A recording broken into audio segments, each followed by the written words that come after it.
오늘 시간에는 새 믿음 그 10번째 시간으로 온전한 믿음이라는 제목을 가지고 본문 말씀인 마태복음 5장 48절 말씀을 통해서 하나님께서 저와 여러분께 주실 말씀 함께 나누도록 하겠습니다. 우리는 계속해서 주일마다 새 믿음 시리즈를 우리가 살펴보고 있습니다. 새 믿음은 워낙 성경에 기록된 바로 그 믿음, 옛적 선한 길의 그 믿음, 그 살아 생명력이 넘치는 그 믿음으로 우리가 돌아가야 한다에 대해서 살펴봤습니다.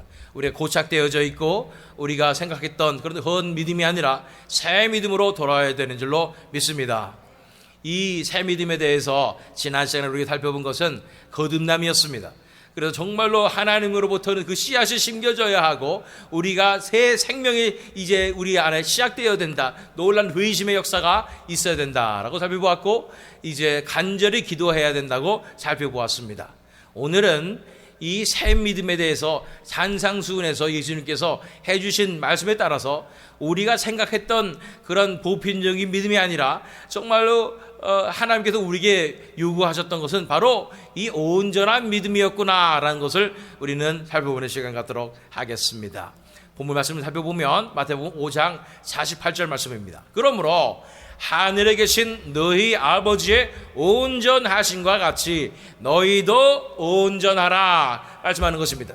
하나님께서 온전하신 걸 믿으십니까? 하나님께서는 완벽하신 분이신 것입니다. 모든 것이 다 그 안에서 충만하신 것입니다. 그분에게는 부족함이 전혀 없으신 것입니다. 그야말로 완벽하신 분이 우리 주 하나님이신 줄 믿습니다. 그런데 우리에게 도전이 되는 것은 하늘에 계신 너희 아버지의 온전하심과 같이 너희도 온전하라 고 말씀하고 있는 것입니다. 하나님께서 우리에게 요구하시는 기준이 하나님같이 하나님의 온전하심과 같이 우리도 온전해야 된다라는 말씀을 하시는 것입니다. 하나님께서 우리에게 기대를 너무 많이 하시는 것일까요? 우리 자신의 모습을 살펴보면 연약하기 그지가 없어요. 우리가 신앙생활 오래 한다고 하지만 또 열심히 기도하고 또 열심히 예배도 드리고 말씀도 있고 그러지만 때때로 우리 자신이 무너지는 모습 많이 보지 않습니까? 그래서 누가 기분 나쁘게만 하면 갑자기 욱 해가지고 이렇게 무너지고 하는 내 모습을 보면서 하나님의 온전하심과 같이 내가 온전한 것과 너무 거리가 먼 우리 자신의 모습을 바라보게 될 때 우리가 어떻게 하나님의 온전하심과 같이 온전한 믿음으로 나갈 수 있는가라는 생각이 드는 것입니다. 과연 우리 같은 죄인들이, 우리 같이 연약한 사람들이, 우리 연약한 거 너무나 잘 알지 않습니까? 우리가 화내고 이런 거 정말 싫어하는데 그 화낼 때가 되면 아무것도 눈에 보이지가 않잖아요. 나는 이 화낼 자격이 있어 이러면서 막 화를 확 내버리고 마음이 시원하도록 해버리는데 조금만 지나면 얼마나 후회가 돼요 그게. 그래가지고 내가 왜 그랬을까, 이렇게 하지 말았어야 했는데 일은 저질러졌고 이러면서 이런 모습을 우리 보게 되지 않습니까? 그런데 이런 우리가 정말로 온전해질 수 있을까요? 나 같은 이 저같이 성질 더러운 사람도 정말 변화되어서 착해질 수 있을까? 성경 말씀에 보면 착해질 수 있으니까 이렇게 말씀하시는 거예요. 예수님께서 하신 말씀 아니겠습니까? 그러므로 하늘에 계신 너희 아버지의 온전하신 것 같이 너희도 온전하라. 할 수 없는 말씀을 예수님께서 하시면서 이거 해, 못하면 안 돼 라고 생각하지 아니라 정말 하나님께서 예수님께서 말씀하신 것은 정말 우리가 그렇게 변화될 수 있기 때문에 그렇게 말씀해 주신 줄 믿습니다. 오늘은 우리도 어떻게 온전한 믿음으로 변화될 수 있는가에 대해서 함께 살펴보도록 하겠습니다. 이 산상수훈의 말씀은 예수님께서 제자들에게 종교와 율법주의에 찌들어 있었던 그런 사람들에게 놀라운 하나님 나라의 진정한 믿음과 복음에 대해서 선포하시는 장면이 나오는 것입니다. 우리 먼저 39절로 40절로 돌아볼까요? 마태복음 5장 39절로 40절 말씀. 나는 너희에게 이르노니 악한 자를 대적하지 말라. 누구든지 내 오른편 뺨을 치거든 왼편도 돌로 대며 또 너를 고발하여 속옷을 가지고자 하는 자에게 겉옷까지도 가지게 하며. 자, 예수님의 말씀은 세상의 법칙과 좀 다른 것 같아요. 제가 이 미국에 지금 부통령이 된 그 Allergy of Hillbilly라는 그 책을 지은 J.D. 밴스라는 분의 그 책을 읽어봤을 때 그분이 그러는 거예요. 그 미국의 중산층의 그 백인들은 문화가 그렇다는, 힐빌리는 그렇다는 거예요. 누군가가 자기 부모를 욕하면 가서 그 사람을 때려줘야 된대요. 때려주지 않으면 나는 우리 그 가족에 엄청 큰 잘못을 하게 된 거는 거예요. 그래가지고 누가 나한테 욕해도 가서 복수를 꼭 해줘야 되고, 이런 문화가 있다고 얘기하는 것입니다. 자, 그런데 성경은 다르게 얘기합니다. 누구든지 내 오른편 뺨을 치거든 왼편도 돌려대며 너를 고발하여 속옷을 가지고자 하는 자에게 겉옷까지도 가지게 하며. 자, 맞는 것은 그래도 뭐 내가 혼자 참으면 되니까, 그래서 뺨을 딱 맞았으면 내가 좀 참고 괜찮아요, 고소 안 할게, 이 정도는 할 수 있겠는데, 한 번 맞고 나서 이쪽도 다시 되는 거, 이거는 정말로 어떻게 그럴 수 있을까, 화가 나는 상황인데. 어느 제가 옛날에 수십 년 전에인가 10년 넘는 것 같아요, 다큐멘터리를 봤는데 어떤 청년이 홈리스 할아버지 할머니들을 돕는 그런 사역을 하고 있었는데, 화가 잔뜩 난 할아버지가 와가지고 왜 너는 이렇게 착하게 빠졌냐고 이러면서 때리기 시작하는 거예요. 이 할아버지가 뺨을 때리는데 그것을 맞는 순간 기분이 나빴지만 이 청년은 기억했다는 거예요. 왼편도 돌려야 되는구나. 그래가지고 그대로 맞고서 왼편도 돌려야 되는 거예요. 그래가지고 이 사람이 때리는데 경찰이 오고 난리가 나는데 피투성이가 됐어요. 그렇게 맞았어요. 이 사람 잘못한 게 뭐 있어요? 그냥 가서 예수 그리스도의 사랑을 전하고 먹을 거 나눠주고 그랬는데, 그러면서 때리면서 하는 소리가 너는 왜 이렇게 바보 같아? 너는 왜 이렇게 바보 같아? 그 때렸다는 거예요. 그 뒤에 이 사람이 지금까지 억울해가지고, 인생이 억울해가지고 울분을 토할 데가 없었는데 이 사람이 맞아져가지고, 이 청년이 맞아져가지고 이게 다 풀려버린 거예요. 그러면서 네가 믿는 그 하나님은 내가 믿겠다, 그러면서 하나님 앞에 돌아왔다는 그 다큐멘터리를 제가 본 적이 있어요.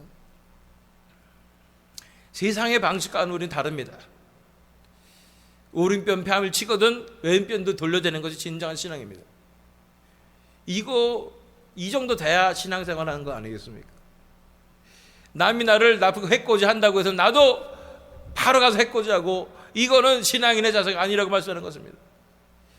아무리 눈 씻고 성경을 찾아봐도 성경 말씀은 동일합니다. 하나님 나라의 백성들은, 진정한 믿음이 있는 사람들은 오른편 뺨을 치면 왼편을 돌려대야 되는 것입니다. 이것도 할 수 있다 생각하지만 더 안 되는 게, 우리 한국 사람들이 더 안 되는 게 있어요. 그 뭐냐면, 또 너를 고발하여 속옷을 가지고자 하는 자에게 겉옷까지도 가지게 하며. 이건 더 안 되는 것 같아요. 사람 보면은 아주 얌착한 사람도 있고 아주 이기적인 사람이 있어가지고 어떻게 해서든 내 거 뺏어 먹으려고 하는 사람들 얼마나 많은지 몰라요. 옛날에도 그래서 옛말이 있잖아요. 서울역 가면은 코베 간다고 눈 뜨고 코베 간다고 그러잖아요. 어떻게 해서든 사람들이 사기쳐 먹는 거예요. 옛날에 제가 미국 오기 전에, 제가 벌써 24년 됐네요. 오기 전에 사람들이 주의를 시켰어요. 미국에서는 한국 사람들 제일 조심하라고, 한국 사람이 제일 사기친다고. 그렇게 사기 당하는 이 사회에서 살다 보니까 어떻게 해서든 사람들이 나에게 어떻게 나를 뺏어 먹을까, 이런 상황 가운데 성경 말씀이 이렇게 말하며 너를 고발하여 속옷을 가지고자 하는 자에게 겉옷까지도 가지게 하며. 남이 나를 뺏으려고 하면 더 주란 말이에요. 이게 어떻게 가능하냔 말이에요. 내가 정말 어떻게 해서 아등바등 뺏기지 않으려고 그렇게 간신히, 옛날에 또 식구들이 얼마나 많아요. 제 어머니 세대만 해도 10남배 막 이렇잖아요. 어떻게 해서 뺏기지 않으려고 꽉 붙잡고 있어야지 내가 간신히 살아남는 세상에 살다가, 그런데 남이 내 것을 뺏으려고 그랬을 때 다 내놔주면 나는 못 먹고 사는 말이에요. 그래서 예수님께서 그렇게 말씀하시는 거예요. 근데 이렇게 살면 정말 살아남을 수 있을까요? 살아남을 수 있죠. 왜냐하면 이렇게 사는 순간 나는 하나님이 나를 돌보시는 삶으로 들어가는 거니까. 내 것을 내가 움켜쥐지 아니하고 다 말씀대로 순종하게 될 때 하나님께서 날 돌봐주시고 하나님께서 채워주시고 먹여 살리는 그 삶으로 들어가는 것입니다. 왜 나의 삶 가운데 기적이 안 나타나나? 내가 붙잡고 있으니까. 꽉 붙잡고 있는 그걸 보면서 예수님께서 말씀하실 거예요. 그래, 너 네 마음대로 잘 한번 해봐라. 인생 한번 살아봐. 쉽지 않을걸? 말씀하시는 거예요. 그러면 날마다 수고하고 무거운 짐을 싣고 나는 열심히 내가 살아남기 위해서 열심히 아등바등 살아가는데 간신히 먹고 살고 남이 내 거 터칠까봐 이렇게 살고. 그래서 사람들이 이 크리스찬들 예수 믿는다면서 더 이기적이고 더 꽉 붙잡고 안 놀려고 그러고 이런다고 얼마나 욕을 합니까? 그것이 아니고 다 내어드리는 거예요. 말씀대로 순종하겠습니다. 한번 되나 안 되나 보세요. 순종하는 순간 예수 그리스도의 놀라운 기적의 삶이 내 삶까지 책다는 것입니다. 나도 예수님께서 내 삶을 변화시켜 주시고 나를 통해서 다른 사람도 변화되는 놀라운 역사가 우리 삶 가운데 일어나는 줄 믿습니다. 자, 41절 42절 말씀 보겠습니다. 또 누구든지 너로 억지로 어리를 가게 하거든 그 사람과 심리를 동행하고 내게 구하는 자에게 주며 내게 꾸고자 하는 자에게 거절하지 말라. 이것도 어려워요. 우린 다 바쁜 세상 살고 있고 또 너무나 힘들고 피곤한 삶을 살고 있는데 힘들어 죽겠는데 지금 내가 억지로 오리를 가게 하는 것도 나는 정말 갈 수가 없는데 저 사람 때문에 저 사람이 나를 다 쪽쪽 빨아먹어가지고 나는 진짜 나 인생이 죽을 지경이야 이러면서 간신히 따라갈 수 있겠는데 그런데 심리를 동행하라고요. 더 나아가라고요. 엑스트라 마일을 가라고요. 우리가 어떻게 그렇게 살 수가 있습니까? 근데 참 믿음을 가진 사람은 그렇게 살아야 된다는 거예요. 진짜 크리스찬들이 이렇게 살아야 된다는 거예요. 세상 사람들은 억지로 우리를 같이 가질 수 있는 것까지밖에 안 돼. 근데 진짜 크리스찬들은 심리를 동행해 줘야 되는 것입니다. 그렇게 그 사람들을 사랑해서 그들이 필요한 것을 채워주며 그들의 외로움과 연약함을 채워주는 그 삶으로 나아가야 된다고 말하는 것입니다. 내게 구하는 자에게 주며 꾸고자 하는 자에게 거절하지 마라. 누가 나한테 뭐 구하고 꾸려고 하면은 첫 번째 드는 생각은 뭐예요? 아깝다 이 생각이 딱 들잖아요. 그러니까 어떻게 해서든 내가 먼저 사실 내가 힘든 상황인데 줄 거면서 그런데 내가 사실 내 상황이 여의치가 않은데 안 될 것 같은데 그래도 뭐 할 수 없이 줄게 이 정도는 할 수 있잖아요. 여러분들 꾸어본 적 있으실지 모르겠습니다. 있으시겠죠. 그런데 그 꾸는 사람 심정 생각해 보세요. 오죽하면 꾸겠습니까? 그 사람 마음에 상처 주는 거예요. 내가 이거 안 될 것 같은데 재고 계산하고. 꾸는 사람한테 제일 잘하는 거는 혹시 미안한데 이걸 좀 꿔줄 수 있을까 했을 때 오케이 여기 있다고. 이런 사람들이 꾸는 사람의 마음을 가장 배려해 주는 사람들이에요. 꾸는 사람은 정말 힘들잖아요. 힘들어서 그런 거고. 돈 있으면 왜 꾸겠어요? 자기가 있으면 왜 그러겠어요? 불행한 상황 가운데 있으니까 그런 거잖아요. 이런 사람을 배려해 주고 나도 그럴 때가 있었고 나도 힘들 땐 그런데 이걸 마음에 헤아려주고 웃어주면서 거절하지 말고 이렇게 해야 된다고 말씀해 주신 것입니다. 43절 44절 말씀. 내 이웃을 사랑하고 내 원수를 미워하라 하였다는 것을 너희가 들었으나 나는 너희에게 이르노니 너희 원수를 사랑하며 너희 박해하는 자를 위하여 기도하라. 이거는 그래도 내가 할 수 있을 것 같아요. 나는 별로 원수가 없어요. 내 인생에 원수도 없고 사이 틀어지고 사는 사람도 별로 없고 나에게 또 뭐라는 사람도 별로 없고 괜찮아요 라고 말할지 모르겠는데 자기 식구가 원수리라는 말씀을 예수님께서 말씀하셨죠. 내 곁에 있는 바로 그 사람이 원수죠. 우리는 원수라고 부르지 않고 왼수라고 부릅니다. 왜냐하면 정말로 나의 모든 것을 쪽쪽 빨아먹는 이 사람만 아니었다면 정말 내가 인생이 이렇지가 않았을 텐데 했던 바로 그런 사람이 바로 왼수입니다.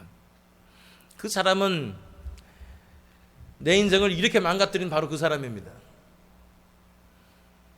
그래서 그 사람 때문에 내 마음 가운데 이 응어리가 가득 차 있어가지고 이 사람을 사랑할 수 없어요. 말만 나오면 그 사람 말만 나오면 내가 갑자기 화가 나오고 내 마음이 무너지고 덜 부들부들 떨리고 이러는 것입니다. 정말 나에게 피해를 주고 나에게 손해를 준 그 사람이 바로 원수입니다. 이 원수를 사랑하는 것이죠. 그 사람이 바로 원수고 그 사람을 사랑하는 것이죠. 사랑하실 수 있으십니까? 정말 쉽지 않죠. 박해하는 자를 위하여 기도하라고 말씀하시는 거예요. 예수님께서는 십자가에서 자신을 십자가에 못 박는 그 사람들에게 저들의 죄를 용서해 주시옵소서, 저들이 하는 것을 알지 못하니이다 했던 것입니다. 그것이 예수님의 진정한 사랑이요, 그것이 진정한 믿음입니다. 이 믿음 정도 돼야지 크리스찬이에요. 크리스찬은 달라야 합니다. 세상 사는 것 똑같으면 안 돼요. 다른 종교는 똑같으면 안 되는 거예요. 이러한 진정한 믿음으로 나가야지, 새 믿음으로 나가야지 진정한 크리스찬이라고 말씀하는 것입니다. 45절로 47절 말씀 읽겠습니다. 이같이 한즉 하늘에 계신 너희 아버지의 아들이 되리니 이는 하나님이 그 해를 악인과 선인에게 비추시며 비를 의로운 자와 불의한 자에게 내려주심이라. 너희가 너희를 사랑하는 자를 사랑하면 무슨 상이 있으리요? 세리도 이같이 아니하느냐? 또 너희가 너희 형제에게만 무난하면 남보다 더하는 것이 무엇이냐? 이방인들도 이같이 하느냐? 아니하느냐? 우리는 우리에게 잘해주는 사람만 사랑하고 우리에게 뭔가 유익이 되는 사람들만 더 좋아하고 이런 경향이 있습니다. 이 사람이 나한테 잘해주면 왠지 이 사람한테 나는 호감이 가고 난 이 사람한테 잘해주고 싶고 이런 거예요. 근데 우리가 잘해줄 수 없는 사람은 어떤 사람이라고요? 왠지 나를 째려보는 사람, 왠지 나한테 구사리 주는 사람, 구박하는 사람, 이런 사람은 어떻게 우리가 이 사람을 좋아할 수가 있겠습니까? 가기도 싫고 부담스럽고. 그런데 예수님께서 말씀하신 건 그 사람이 원수고 그 사람을 사랑하라고 말씀하는 것입니다. 사실은요, 그렇게 우리에게 못되게 구는 사람이 꼭 있잖아요, 우리 인생 가운데. 그 사람들은 뭐라고 얘기하는지 아세요? 우리한테 나 좀 봐줘, 나 좀 사랑해줘 라고 얘기하는 거예요. 이 사람들은요, 태어나서부터 사랑을 받은 적이 없어. 관심을 받은 적도 없어요. 부모한테 관심을 받지 못하니까 유일한 관심을 받는 것은 내가 못난 짓 떨으면 부모가 날 쳐다봐주고 혼내요. 그게 그래도 관심 받는 거니까. 그런데 그렇게 관심 받기 위해서는 못난 짓만 하는 거예요. 그래서 그런 버릇이 계속되어서 우리 곁에 왔는데 나는 생판 모르는 사람인데 불구하고 나한테 못난 짓 떨고 나쁜 짓만 하고 그러면서 뭐라고 얘기하는 거냐면 그게 사실은 나 좀 봐줘요 하는 거예요.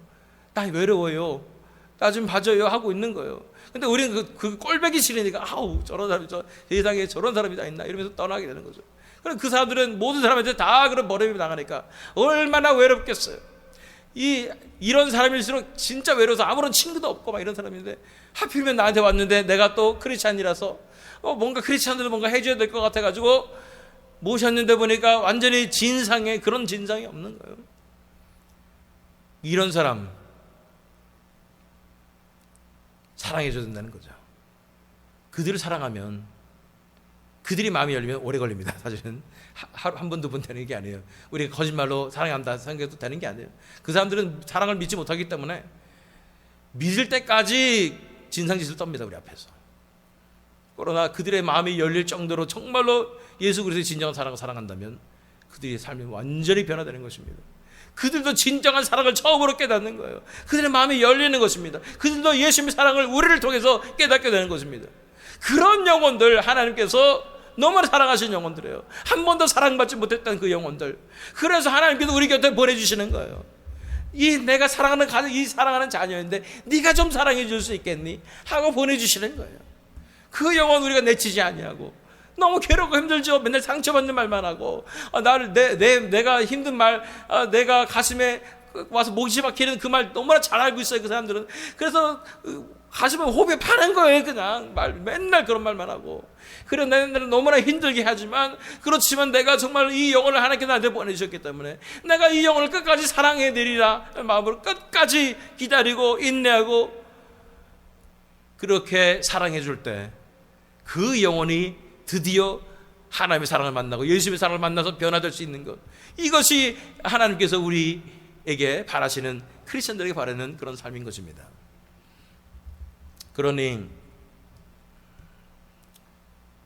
얼마나 우리는 우리 자신을 위해서 살고 하나님의 마음과는 상관없이 하나님께서 정말로 사랑하시는 그 영혼들을 우리 앞에 붙여줬는데도 불구하고 우리는 왼수라고 부르고 손절하고 말고 이렇게 살고 말았습니까?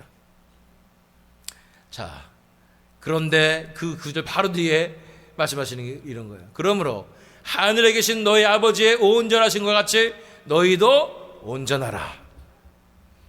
이 정도 하지 않으면 안 된다는 거예요. 천국에 들어가기 위해선 이런 진정한 믿음으로 나가지 않으면 안 된다는 거예요. 말로만 믿는다고 하면서 내 삶 가운데 세상 사람과 동일하게 내 자신 사랑해 주는 사람만 사랑하고 나에게 손에 끼치지 않는 사람만 좋아하고 이런 것이 아니라 내가 아무리 매를 받고 고난을 당하고 가슴이 오비 파짐을 당하고 그런 고통을 당해도 끝까지 사랑해 줄 수 있는 그 믿음으로, 그 온전한 믿음으로 나가라고 말씀하신 것입니다. 이게 가능하기는 할까요? 첫 번째 정답을 말씀드립니다. 우리 스스로는 불가능합니다. 우리 안에는 그런 사랑이 없어요. 우리 안에 가지고 있는 것은 그냥 이기적인 마음뿐밖에 없어요. 우리는 우리 자신밖에 케어 안 해요. 긴 병에 의자 없는 겁니다. 아무리 내가 부모를 사랑하고 공경한다 할지라도 긴 병이 나오면 더 이상 난 이게 못 살겠다는 거예요. 내 자신밖에 챙기지 못하는 것이 우리 인간입니다.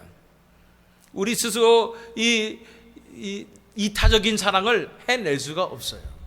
그것을 첫 번째 인정해야 됩니다. 그거 할 수 있을 줄 알고 열심히 살아봤자 그러다가 더 폭발합니다, 나중에. 그럼 어떻게 두 번째 해야 될 것은 무엇입니까? 예수님께서 내 안에 사시면 가능합니다. 예수님께서 내 인생을 대신 살아주시면 가능하다고요. 예수님께서 내 안에 오셔서 예수의 마음과 사랑으로서 내 인생을 다스려 주시면 가능하다고요. 내 힘으로는 안 되는데 예수님 힘으로서는 가능합니다. 로마서 8장 2절부터 4절 말씀 읽겠습니다. 이는 그리스도 예수 안에 있는 생명의 성령의 법이 죄와 사망의 법에서 너를 해방하였습니다. 율법이 육신으로 말미암아 연약하여 할 수 없는 그것을 하나님은 하시나니 곧 죄로 말미암아 자기 아들을 죄 있는 육신의 모양으로 보내어 육신의 죄를 정하사 육신을 따르지 않고 그 영을 따라 행하는 우리에게 율법의 요구가 이루어지게 하려 하심이니라. 첫 번째, 우리는 죄와 사망의 법으로서 우리 죄 때문에, 죄성 때문에 우리는 지옥에 갈 수밖에 없는 이런 연약한 존재이며 죄악된 존재이며 이렇게 타락한 존재들인데, 예수 그리스도께서 내 안에 오실 때에 예수 안에 있는 생명의 성령의 법이 우리를 죄와 사망의 법에서 해방하시는 것입니다. 자유케 하시는 것입니다. 하나님의 율법의 요구는 엄정합니다. 이 산상수훈만 봐도 하나님께서 우리에게 요구하시는 의의는 엄청난 기준인 것입니다. 그것을 우리 힘으로는 도저히 완성할 수가 없고 충족할 수가 없는 것입니다.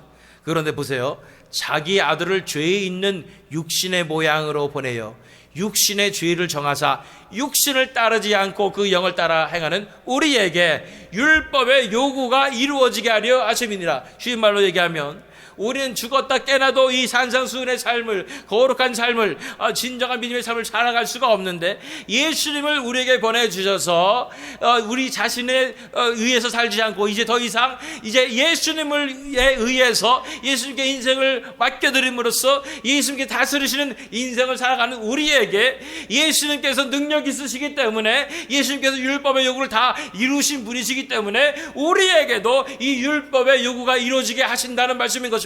우리 삶도 변화될 수 있다는 것입니다. 사람이 변하는가? 우리 스스로는 절대로 변화 안 됩니다. 사람은 우리 잔소리로 변화되지 않습니다.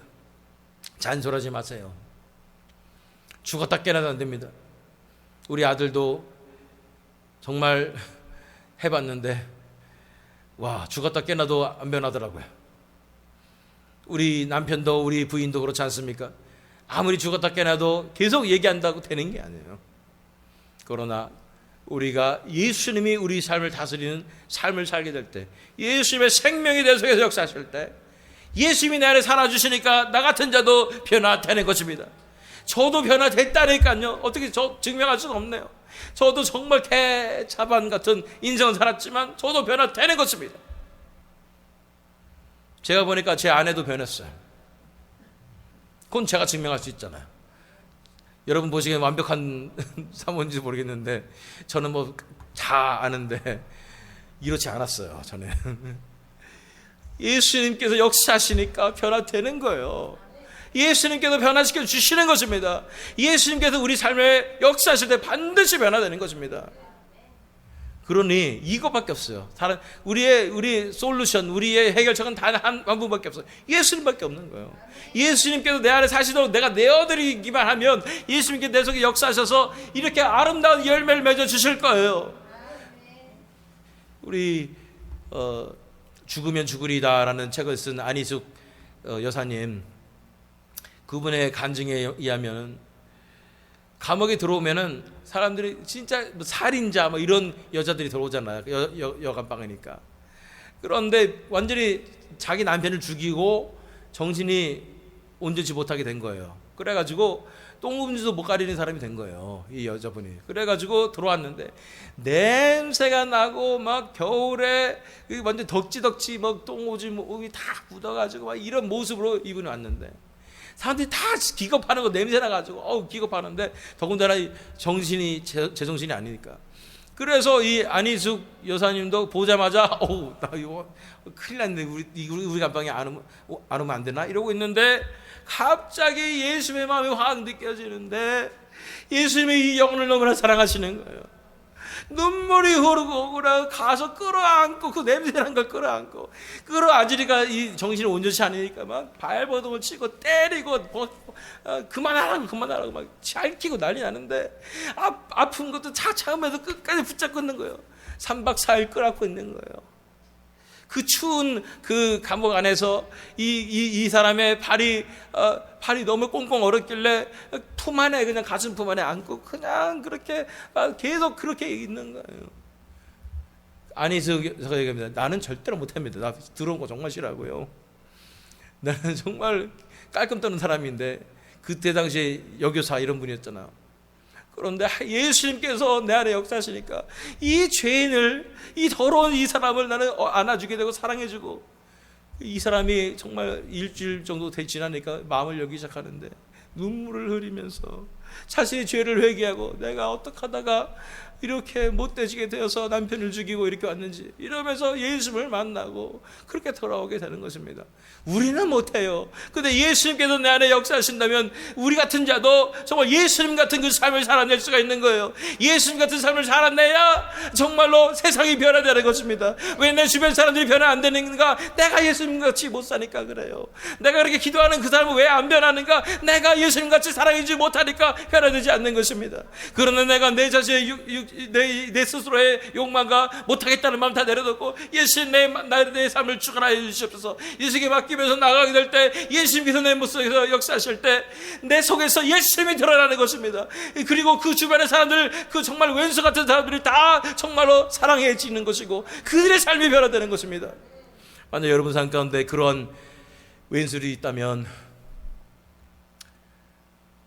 하나님이 여러분을 사랑하셔서 그 왼수들을 여러분 곁에 보내주셨습니다. 네가 좀 예수님 만나게 해줄 수 있겠는가? 사랑해 줄 수 있겠는가? 로마서 8장 12절로 14절 말씀. 그러므로 형제들아, 우리가 빚진 자로 돼 육신에게 져서 육신대로 살 것이 아니니라. 너가 육신대로 살면 반드시 죽을 것이로되.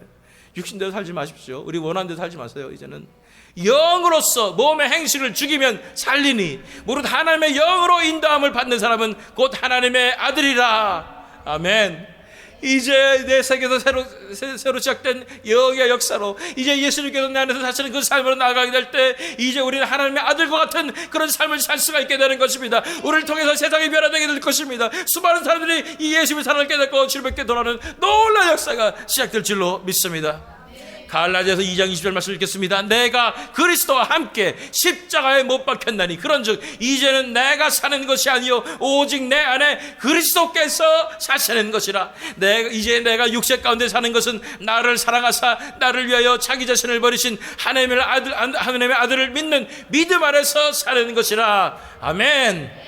이제 내가 살아서는 안 됩니다. 더 이상 내 육체의 욕망대로 살지 않아도 됩니다. 내 안에서 예수 그리스도께서 사시는 것입니다. 그분께서 내 삶을 컨트롤 하시도록, 내 안에서 나타나시도록, 내 안에서 살아가시도록 다 맡겨드리고 예수님께 손잡으며 살아가게 될 때 예수님께서 내 안에서 역사하실 것입니다. 나를 통하여 수많은 사람들을 건져내실 것입니다.